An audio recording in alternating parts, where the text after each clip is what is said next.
গতকাল প্রথম আলো পত্রিকায় দেখলাম বিশ্বের সবচেয়ে ধনী ব্যক্তিদের মধ্যে অন্যতম ধনী হচ্ছেন বিল গেটস, মাইক্রোসফটের মালিক।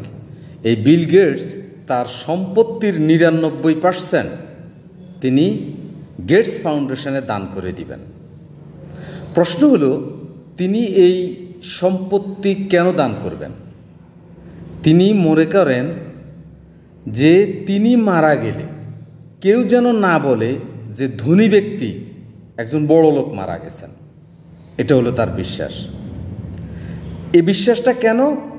কারণ তিনি মনে করেন যে ব্যক্তি ধনী হয়ে মারা যায় তার মৃত্যু হয় অত্যন্ত গ্লানি নিয়ে। এটার বাস্তব উদাহরণ হচ্ছে আমাদের বাংলাদেশ। অর্থের জন্য কি না করেছে আমাদের লোকেরা। আজকে সমাজ, রাষ্ট্র, পরিবার, বিশ্বের কারো কাছেই তারা মুখ দেখাতে পারছেন না।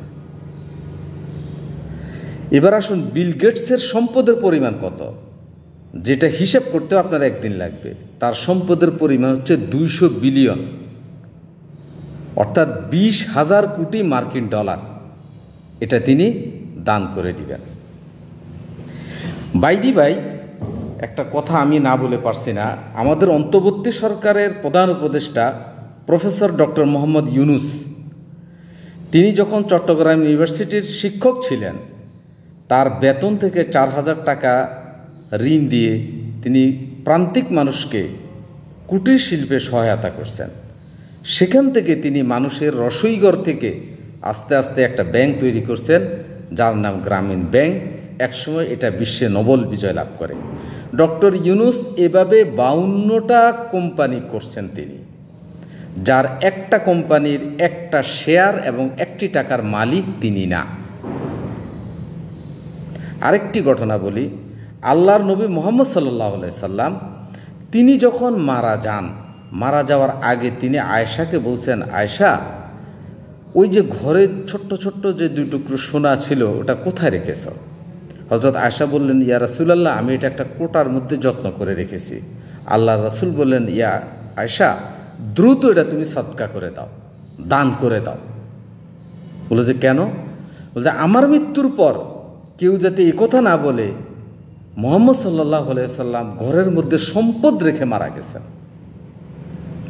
দর্শক শ্রোতাবিন্দু, কথাটা এই জন্যে বললাম যে ইসলাম হচ্ছে কতগুলো আনুষ্ঠানিকতার বিষয় না, পোশাক আশাকের বিষয় না। ইসলাম হচ্ছে মানবতার কল্যাণের বিষয়, যেটা জেনে হোক আর না জেনে হোক আমাদের তথাকথিত আনুষ্ঠানিকতার চেয়ে অন্যরা অনেক বেশি পালন করে, কিন্তু আমরা বুঝি না। এবং বিল গেটস মনে করেন দানের মধ্য দিয়ে আত্মার যে প্রশান্তি পাওয়া যায় অন্য কিছুর মধ্য দিয়ে তা পাওয়া যায় না।